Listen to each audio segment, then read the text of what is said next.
তখন বলছে এটা কথা ঠিক নয়। আর তুই ট্যাপ ট্যাপ করিস কেন? বললাম যে তুই আমাকে উঠাবি না। স্ত্রী দেখলো যে স্বামী কথা শুনবে না, তখন চট করে বলছে তো ঠিক আছে, তোমাকে জাগাবো না, তুমি আমাকে হিসাব এই টাকা পয়সাগুলো খরচার দিয়ে দাও, আমি নিজে থেকে বাজার করিয়ে নিব মহবুলকে দিয়ে, আর দিয়ে রান্না বান্না করে রাখবো, তোমার যখন ইচ্ছা হবে জাগবে তারপরে তুমি খাবে। তখন চট করে পুরুষটা বালিশ থেকে মাথাকে সোজা করে উঠিয়ে বসিয়ে দিয়ে বলছে কি বললে? টাকা দাও বাজার করার জন্য, তোমাকে মঙ্গলবারের দিন টাকা দিয়েছি 700টা, বুধবার বৃহস্পতিবার বাদ দিয়ে শুক্রবারের দিন টাকা দাও বলছো, রামরাজত্বী আছে নাকি এখানে? এই হিসাব দাও, কি করলে তুমি 700 টাকা? মুখ দিয়ে বেরিয়ে গেল, হিসাব দাও, 700 টাকা যে তোমাকে 4 দিন আগে দিলাম, কি করেছো টাকা? বিবি বলছে হিসাব আমি দিয়ে দিব।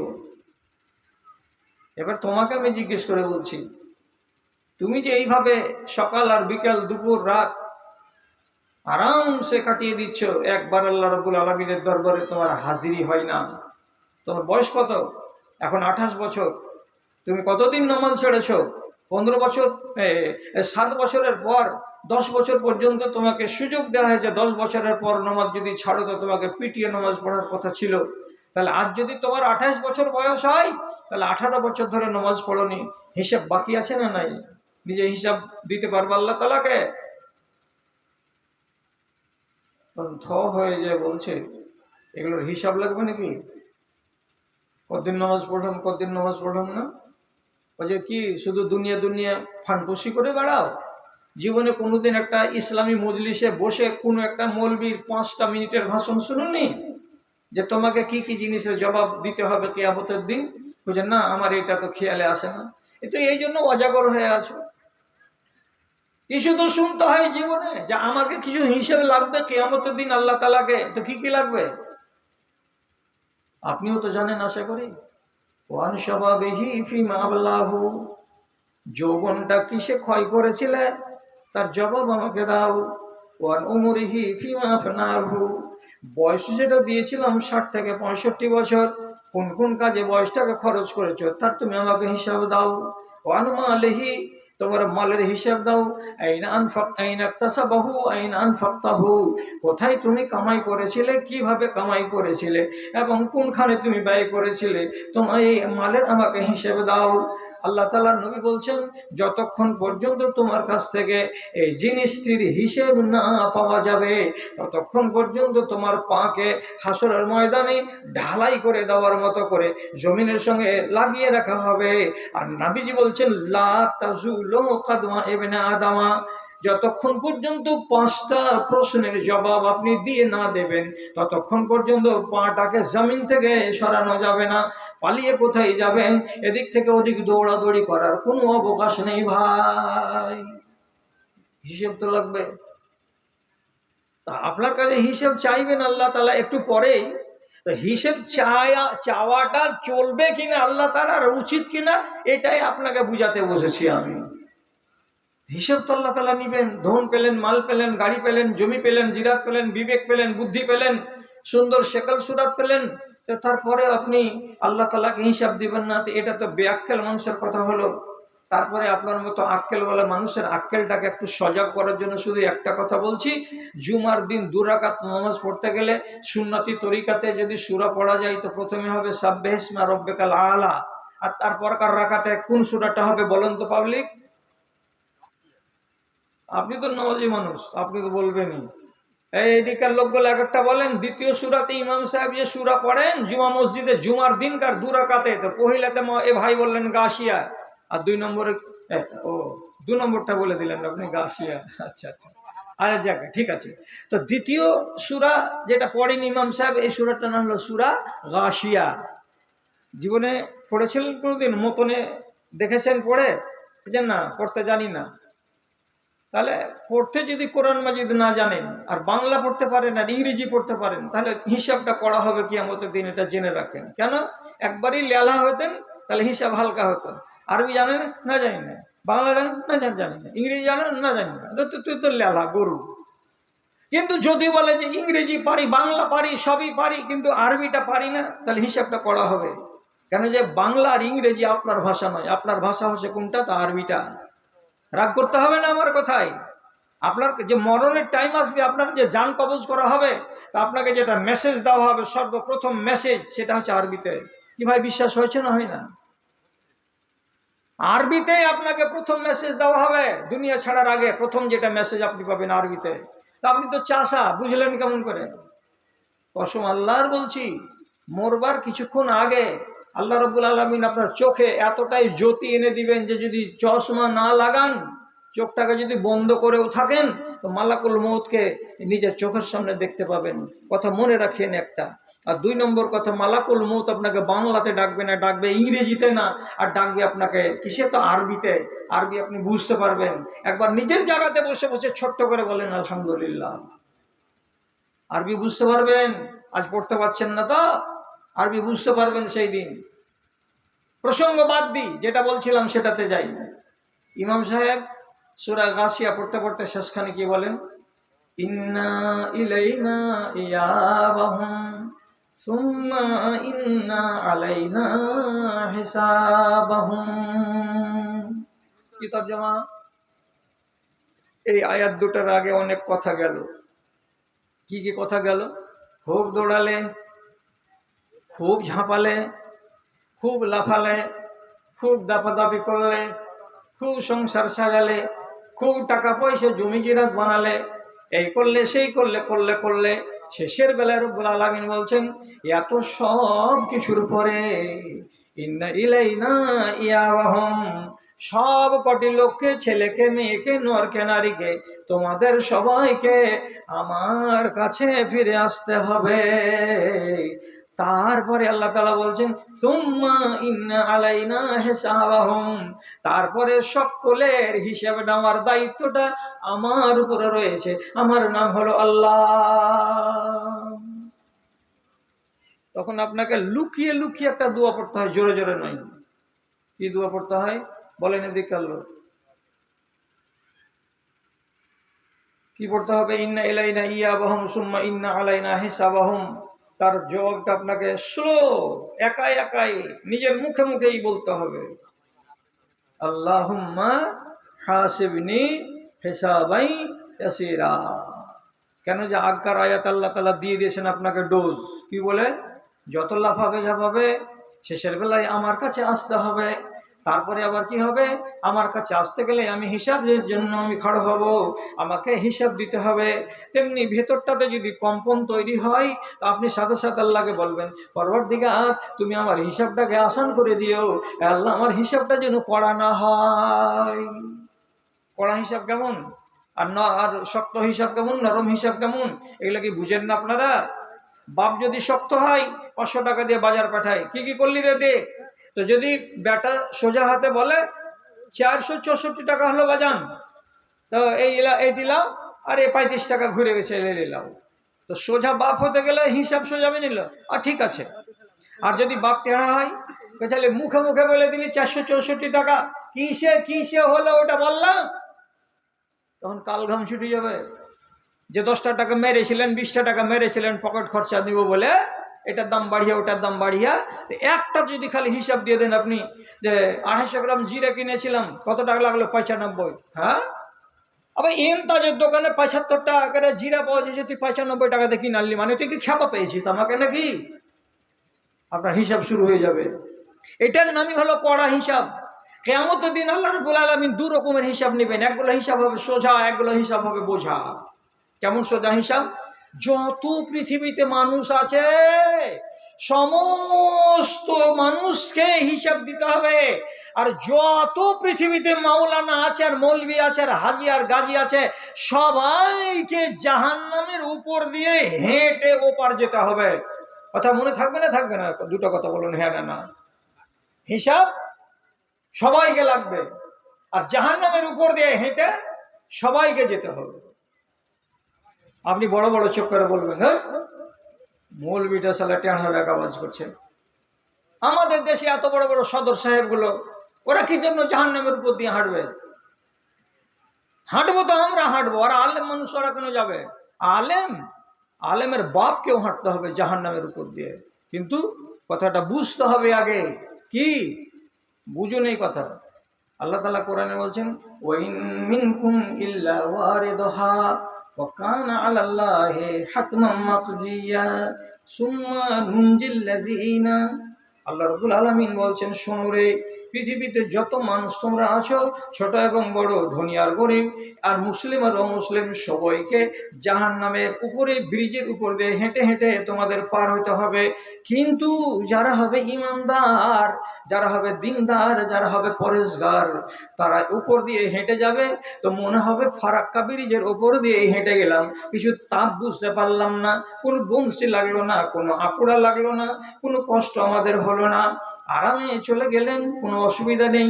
আর যারা হবে জালেম, যারা হবে পাপাচার, যারা হবে দুষ্ট, যারা হবে দুরাচার, তারা ঘোর অন্ধকার দেখবে, এক, বংশী দিয়ে তাদেরকে টেনে নিচু দিকে নামাবে, দুই, আরো কত রকমের মুসিবতে গ্রেফতার হবে তারা। অতএব সেখান থেকে পার পাওয়া বড় কঠিন ব্যাপার আছে দাদা। সবাই যাবে, কোরআনের আয়াত বলছে। আর হিসেব হবে সবারই জন্য। একগুলো হিসাব কি হবে?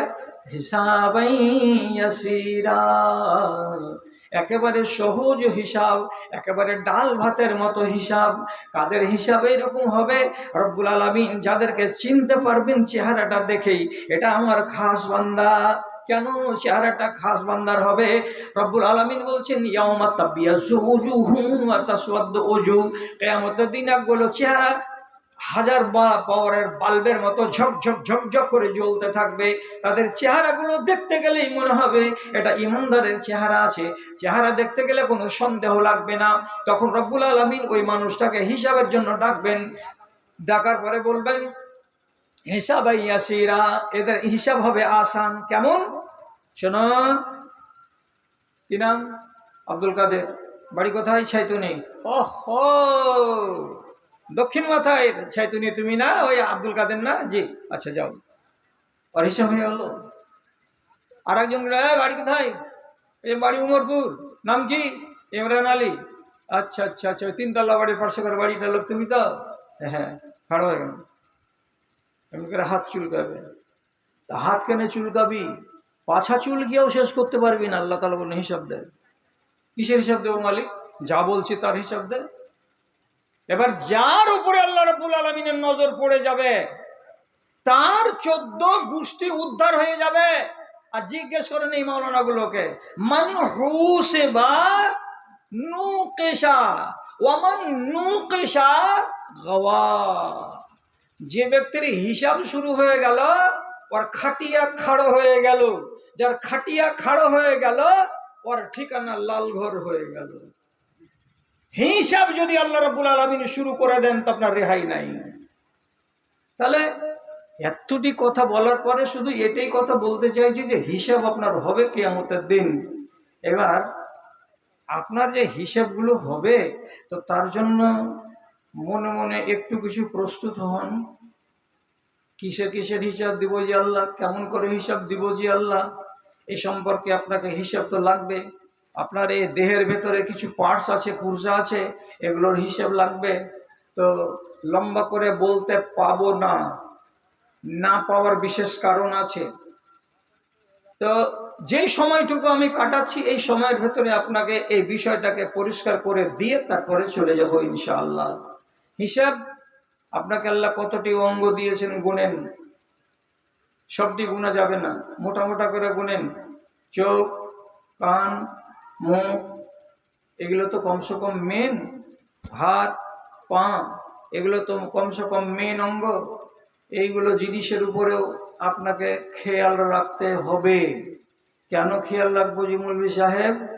তো সোজা সোজা বাংলাতে বলছি, আপনি ভালো ভালো খানা খাইয়ে নিজের বাড়িতে জাসুস পুষছেন, যে জাসুস জীবনে আপনার পক্ষে কথা বলবে না, যেটা ন্যায্য সেটাই বলবে।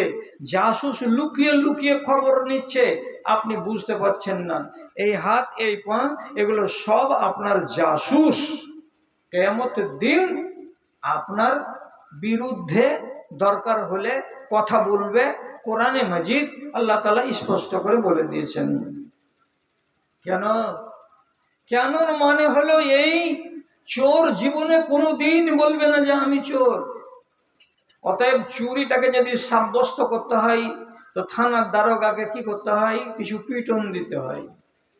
আল্লাহ রাব্বুল আলামিন পিটন দিয়ে আপনাকে দোষী সাব্যস্ত করবেন না। দোষী সাব্যস্ত করার জন্য আল্লাহ তাআলার কাছে আলাদা কৌশল আছে, সেই কৌশলটিকে ব্যবহার করে দেবেন। যদি আপনি প্রথমে স্বীকার করে নেন তাহলে তো করে নিলেন, আর যদি বলেন যে না আমার বাড়ির পাশে জুমা মসজিদ ছিল, জিন্দেগিতে এক ওয়াক্ত নামাজ ঢিল করিনি, আর আপনি আমাকে এই আর ওই বলছেন, তো যদি আপনি আসামি নিজেকে না স্বীকার করেন তাহলে আল্লাহ তাআলা পরীক্ষা করবেন তিন উপায়ে। সব দিকে একই একজনের উপরে ব্যবহার করবেন তা নয়, যাকে যেটা দিয়ে পারবেন তাকে সেটা দিয়েই আল্লাহ তাআলা পরীক্ষা করবেন। যেমন সহি কথা বলছি, বাপেরা ভাইয়েরা না শুনে থাকলে নতুন লাগতে পারে, তাই বলে অস্বীকার করবেন না। একটু মুখ ঝোঁকান্ত আম পাবলিকেরা, এরকম সূরা কোনোদিন কানে এসেছে? আম পাবলিকে বলছি, ইয়াউমাইজিন তুহাদ্দিসু আখবারাহা। মুখ ঝুঁকান না কেউ জি। এসে কোন সূরাতে আছে?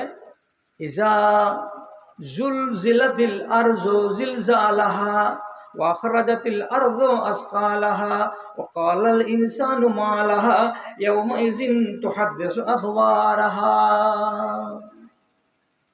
একদিন জমিন কথা বলবে কি ঘটনা ঘটেছে। জমিন, যে জায়গাতে আপনি বসে আছেন, এই জমিন কথা বলবে।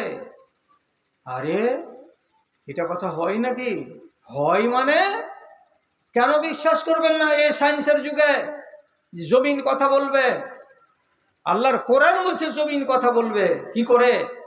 আপনার একটা কোনো দৃশ্যকে রব্বুল আলামিন কোনো এক জায়গার যদি জমিনকে বলে দেয়, আর দেওয়ার পরে বলে এই জমিন এই লোকটার ঘটনা বলো তো। 2024 সালের জানুয়ারি মাসের 17 তারিখ মিয়াপুর স্ট্যান্ডের পাশে বিরান ঘরখানের পিছন দিকে এই ছেলেটা কি করছিল দেখাও তো। জমিন কথা বলে দিবে। তাহলে জমিন যদি কথা বলে তাহলে আর এরপরে সাক্ষী আল্লাহ তাআলা চাইবেন না, ওটা ছেড়ে দেন। আরেকটা বলছি, এইটাই আল্লাহ তাআলা বলছেন, আলিয়াউমা নাখতিমু আলা আফওয়াহিহিম ওয়া তুকাল্লিমুনা আইদিহিম ওয়া তাশহাদু আরজুলুহুম বিমা কানু ইয়াকসিবুন। মুখটাকে সিল করে দেওয়া হবে, ঠোঁট দুটাকে চিপে বন্ধ করে দেওয়া হবে, স্যালো টেপ লাগিয়ে দেওয়া যাবে যাতে মুখ দিয়ে আওয়াজ না বেরোয়।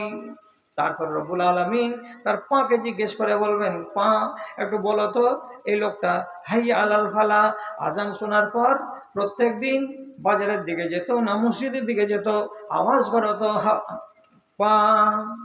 যেমনি পাকে আল্লাহ তাআলা বলবেন পা, সাথে সাথে মুখ খুলে দিয়ে বলবেন আল্লাহ এত বদচলনের শয়তান ছিল যে যখনই আসরের নামাজের আজান পড়লো পকেটে 20টা টাকা গুঁজে নিয়ে চৌরাহার দিকে চললো, একে মসজিদের দিকে কোনোদিনই হেঁটে যেতে আমি নিয়ে যেতে পারিনি।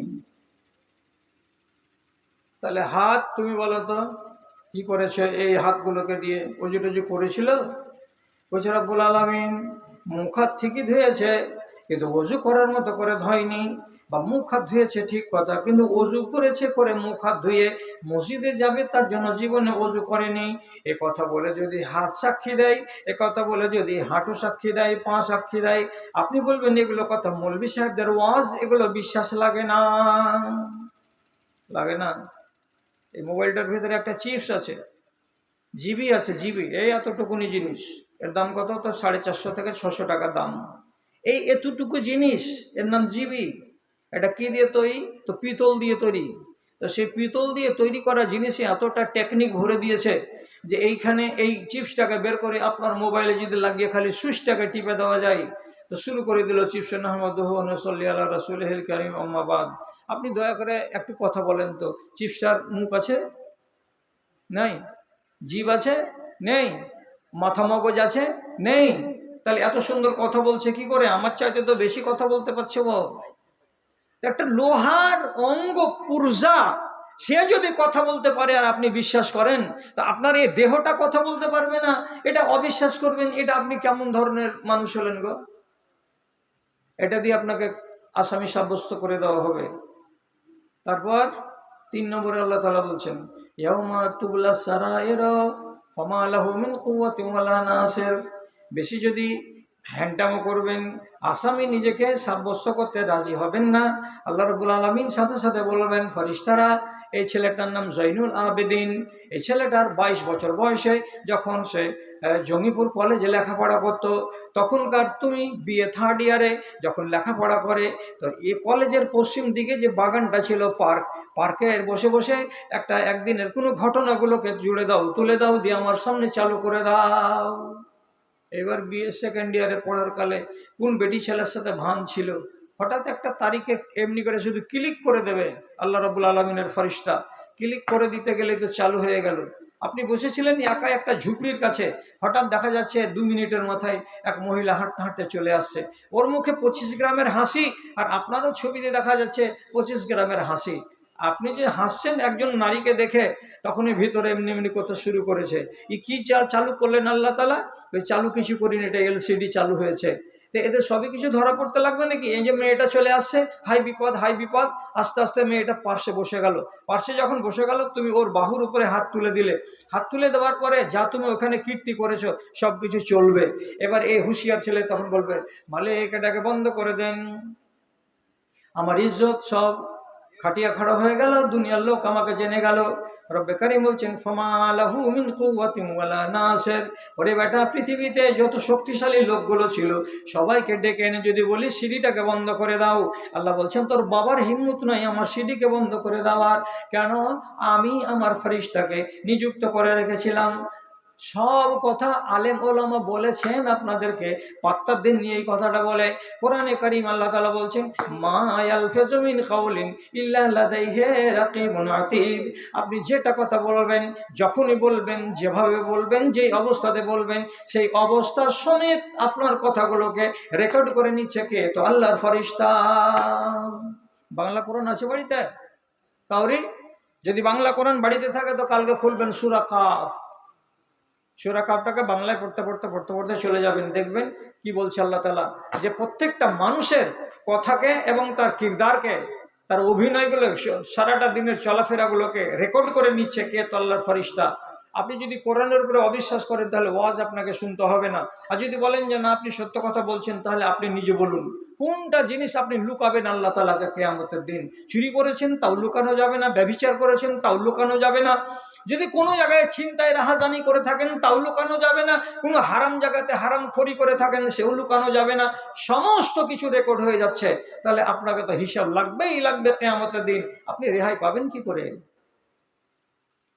তাহলে মেন যেটি অঙ্গ আছে সেইটিকে তো বাঁচিয়ে রাখেন, যাতে উল্টো সাক্ষী এরা না দেয়। কি কি? কান আছে, কানের কাছে হিসাব চাওয়া হবে যদি আল্লাহ ইচ্ছা করেন, তো কোরআনে আগে জানিয়ে দিয়েছেন। মুখের কাছে হিসাব চাওয়া হবে, আগেই জানিয়ে দিয়েছেন আল্লাহ তাআলা, ভালো করে বুঝে নেন।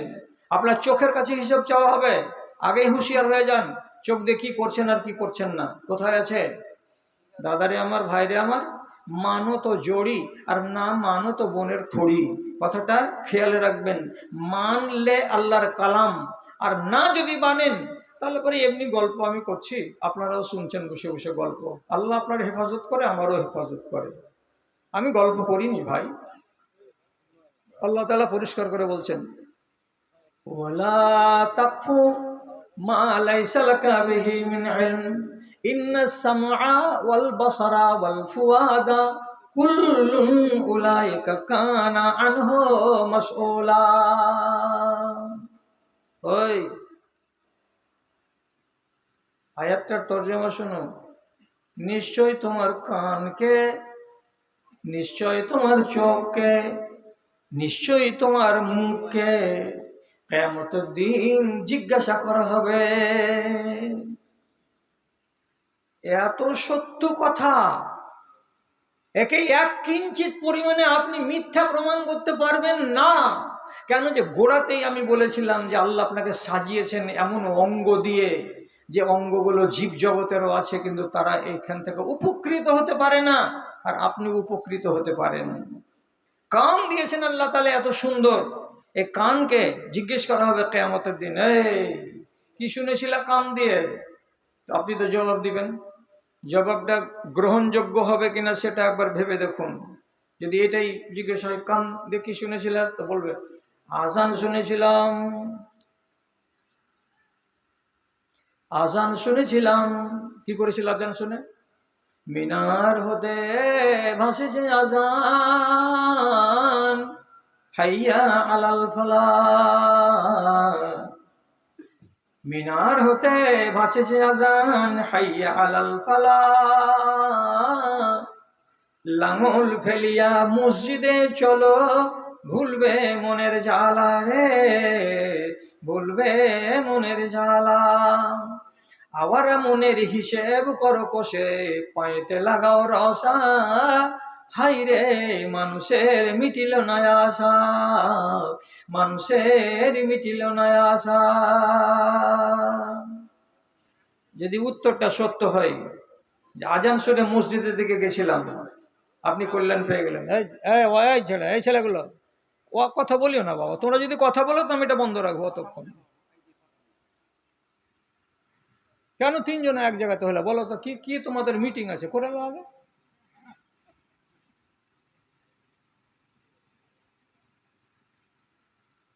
উত্তর যদি ঠিক হয়, আপনার ব্যবহারের সঙ্গে মিলে যায়, তাহলে আপনি কল্যাণ পেয়ে গেলেন। বাহ, মসজিদে গমনকারী আল্লাহরে বান্দা। কানে আজান গেছিল কি বলে? প্রথম শব্দ আল্লাহু আকবার, আল্লাহু আকবার। কি তর্জমা? আল্লাহ মহান, আল্লাহ মহান। এবার আপনি নামাজ পড়ে ঘুরে গেছেন, কাঁঠালতলাতে একটা চাষা বসেছেন, ঢেরা ঘুরেছে। ঢেরা চিনেন আপনারা? মুর্শিদাবাদের লোক ঢেরা, ঢেরা আজকালকার লোক গেলে বুঝে না ঢেরা কাকে কয়। আগে যুগে ছিল। আরে দড়ি কাটা এই যে যন্ত্রটা বাপ চাষারা আবিষ্কার করেছিল, এই চার চিহ্ন এরকম যোগ চিহ্নটাকে, এটা ঘুরাতে গেলে পাটে সীসা লাগাবে আর ঘুরাবে, তো ঢেরা ঘুরবে আর পাটের দড়ি তৈরি হবে। তো এই যে ঢেরা ঘুরছিল বেলতলাতে, তো একজন নামাজ পড়ে চলে এলো, ওখানে যাওয়ার কালে বলছে হ্যাঁ সলিম চাষা ঢেরা ঘুরিয়ে চলেছে। আর কাছে যা বলছে সালাম আলাইকুম, রে ভাতিয়া চাচা তুমি আজান শুনতে পাওনি? শুনে শুনো আল্লাহ মানে কি? হ্যাঁ মুলবিরা তো কইছে যে আল্লাহ মহান, তো তুই এটা মানিস না? মানি। তো মানিস তো ফের তোর যে ঢেরা ঘুরছে, তো মোহন তোর কে? আল্লাহ, তো ঢেরাই মোহন। গুতান খেতে খেতে জিন্দগি বরবাদ হয়ে যাবে চাচা। ঢং ধরেলে এখনো বয়স তোর 65 হয়ে গেল, শুধু বসে থাকার কারণে এরকম গাঢ় মোটা হয়ে আসিস, কবরে যাওয়ার টাইম হয়ে গেল। হায়া শরম করো। আল্লাহ মোহন তো তর্জমা জানছো, কিন্তু আল্লাহ মোহনের কাজ কোথায়? এই জন্য রব্বুল আলামিন আজানটাকে এমন সুন্দর করে সাজিয়েছেন যে কোনো মানুষ যদি একবারে মাথা মোটা হয়, তো তারও মাথাটা যেন পাতলা হয়ে যায়। এই জন্য আজানকে সাজানো হয়েছে কেমন করে? প্রথমে আল্লাহ তাআলা নিজের গৌরবের কথা বলেন কি আল্লাহ মহান, তার একটু পরে শেষের বেলায় তখন বলছে হাইয়া আলাস সালাহ, সবাই তোমরা নামাজ পড়তে এসো, নামাজ পড়তে এসো। তখন প্রশ্ন হবে হ্যাঁ আমি নামাজ পড়ি না, নামাজ পড়তে ডাকছে। আল্লাহ তাআলা জানেন যে চামড়া মোটা, তখন তখন আরেকটা শব্দ সাজানো আছে ওই জায়গাতে, কত হিকমত করা আছে দেখেন। এবার কি বলছেন? হাইয়া আলাল ফালাহ, নিজের লাভের জন্য এসো, নিজের কল্যাণের জন্য এসো। আমার পুস্তাতে মাটি দেওয়ার জন্য আসিও না, তোমার নিজের ভালাইয়ের জন্য এসো। তারপরে যদি না আসে তুই তো গান্ডু। প্রথমে আল্লাহ বললেন নামাজ পড়তে এসো, তাহলে নামাজ কেন আল্লাহ আগে দিলেন, ওইটা কেন আগে দিলেন না? তো এটাতে দুটো ভাগ আছে, কার? আল্লাহর আর বান্দার। নামাজ যদি আপনি পড়ে দেন তাহলে দুজনেরই ভাগ চলবে সমান সমান, সমান সমান। আল্লাহরও ভাগ চলবে, বান্দারও ভাগ চলবে। এই জন্য আল্লাহ তাআলা প্রথমে বললেন হাইয়া আলাস সালাহ, নামাজে এসো। এখন আপনি নামাজে যাবেন না, তাহলে আল্লাহর ভাগ গেল, আপনারও ভাগ গেল। তখন আল্লাহ রাব্বুল আলামিন বলছেন মাথা মোটাকে কহো জি কাজের কথাটা কহো, কাজের কথাটা কহো। কি কথা? হাইয়া আলাল ফালাহ, নিজের লাভের জন্য এসো, কল্যাণের জন্য এসো। তাতেও যদি না বুঝে আর যদি মসজিদের দিকে না যাই, তাহলে আপনি বলুন তো এই কানটাকে আল্লাহ রাব্বুল আলামিন কিয়ামতের দিন যে জিজ্ঞাসা করবেন, তো সে কি জবাব দেবে? জবাব এটাই দেবে, জবাব দেওয়ার মতো এটাই আছে মুসলমানদের বাচ্চার কাছে। আল্লাহর কসম, আল্লাহর কসম খেয়ে বলছি, ওরে আমার ভাইরা, ওরে আমার দাদারা, কানের কারণে বরবাদ হয়ে যায় না, কানের কারণে তোমরা নিজের আখিরাতকে শেষ করে দিও না। কি জবাব দেবে তোমরা? যে কান তুমি দিয়েছিলে শোনার জন্য, এই জন্য বাজার থেকে 1800 টাকা দিয়ে একটা লিড কিনে নিয়েছিলাম। ওই লিডটাকে কানে এমনি করে লাগিয়ে রেখেছি, আর পাছাতে ফুল প্যান্টের পকেটে অ্যান্ড্রয়েড মোবাইল গুঁজে রেখেছিলাম। রাস্তা রাস্তা চলছি, মালদা টাউনে বসেছি, 2.5 ঘন্টার টাইম লেগে যাচ্ছে জঙ্গিপুর স্টেশন পর্যন্ত আসতে। চলতেই আছে, কানের ভেতরে রস ঢালতেই আছে। কে তো ইবলিশ শয়তান, কি শুনেছিলে ওখান থেকে এখান পর্যন্ত কমসে কম 30 খানা হিন্দি গান শুনেছিলে, তাই না? এটাই জবাব ছাড়া আর তো হবে না। তুমি সূরা ইয়াসিন শুনেছিলে নাকি? মায়ের কোন লাল আছো এখানে যে কানে লিড লাগিয়ে কোরআন শোনো? কেউ বলো তো এখানে এসে, কোন মায়ের লাল আছো বলো তো যে না কানে লিড লাগিয়ে দিয়ে আমি অমুক মাওলানার ওয়াজ শুনি? কত ইমানদারের বেটা ইমানদার আছো। হাজার হাজার লেবারকে দেখতে পাচ্ছি দিল্লিতে, বোম্বাইয়ে, গুজরাতে রুজি কামাই করতে গেছে দেশ ছেড়ে বিদেশে, ইট 4খানা করে মাথায় নিয়ে 3 তলাতে উঠছে, আর পাছাতে মোবাইল গুজা আছে, কানে লিড লাগা আছে, ধুম ধাড়াক্কা এ বাজছে, ঘাম ঝরছে, প্লাস্টার করছে, কাজ করতে আছে, ইবলিশ শয়তানকে রাজি করছে।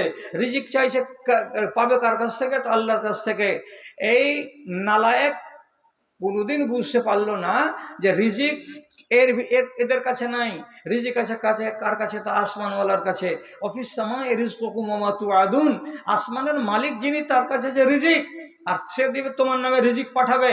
আর তুমি আসমানের মালিককে নারাজ করে দিয়ে কানে ইবলিশ শয়তানের লিড ভরে রেখেছো, আর দিয়ে তুমি কামাই করছো যে আল্লাহ তুমি আমার রুজিতে বরকত দাও, টাকা পয়সাকে বাড়িয়ে দাও। যেমন খেপা কুকুর ছিলি অমনি খেপা কুকুর থেকে যাবি, কেন? যে আল্লাহ তোর উপরে নারাজ আছে। কানের হিসাব দিবি কিয়ামতের দিন।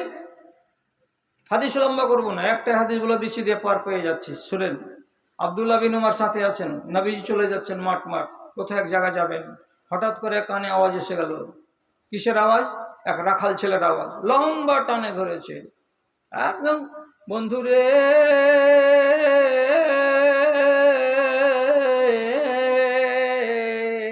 আব্বাসুদ্দিনের গলা, বাংলাদেশের, যে টান দিয়ে বন্ধুরে ধরেছে, রাসূলুল্লাহর কানে চলে আসলে ওই রাখালের গানের আওয়াজ। কি করবেন? কান্না এলা তারিখে, রাসূল করিম সঙ্গে সঙ্গে নিজের শাহাদাতের আঙুল দুটোকে কানে ভরে দিলেন, আর দেওয়ার পরে রাস্তাটাকে বদল করে নিলেন, নিয়ে ডান দিকে চলতে চলতে চলতে চলতে বেশ কিছু দূর সাইড মেরে দিয়ে চলে যাওয়ার পর কানে আগুন লাগা অবস্থাতেই আব্দুল্লাহ বিন উমারকে জিজ্ঞেস করে বলছেন, আতাসমাউ লিহাযা সাউতে, এই আব্দুল্লাহ বিন উমার, ওই আওয়াজগুলো কি এখন কানে তোমার আসছে না বলো তো? আব্দুল্লাহ বিন উমার বলছেন, না আল্লাহ পাকের রাসূল, ওই রাখালের গানের আওয়াজ আমার কানে এখন আসে না। তখন রাসূলুল্লাহ নিজের কান থেকে শাহাদাতের আঙুল দুটোকে টেনে ফেললেন। তাহলে গান শোনাটাকে রাসূলুল্লাহ কত ঘৃণিত মনে করেছেন, যে ঈমান বরবাদ করা জিনিস, আর তার কারণে রাস্তা চেঞ্জ করে নিয়ে চলে গেলেন অনেক দূর। তারপর জিজ্ঞেস করে বললেন যে কানে কি আর আওয়াজ আসছে? উত্তর এলো না। তখন কান থেকে শাহাদাতের আঙুলকে টেনে বের করলেন। আপনার হালাত কি? খবর আছে? এই কানের যে হিসাব লাগবে আপনাকে, তো আপনি তো মানলেন না যে এটা হিসাব লাগবে, সত্যি কথা কি না? তো আমি তো আপনাকে কোরআনের আয়াত পড়ে শোনালাম যে আল্লাহ তাআলা স্পষ্ট বলেছেন যে তোমার কানের হিসাব লাগবে, তোমার চোখের হিসাব লাগবে, তোমার মুখের হিসাব লাগবে। তৈরি থাকেন। যখন হিসাব এগুলো লাগবে তখন আপনাকে তৈরি থাকতেই হবে। পার পাবেন না সেটা আল্লাহ তাআলা জানেন আর আপনি জানেন।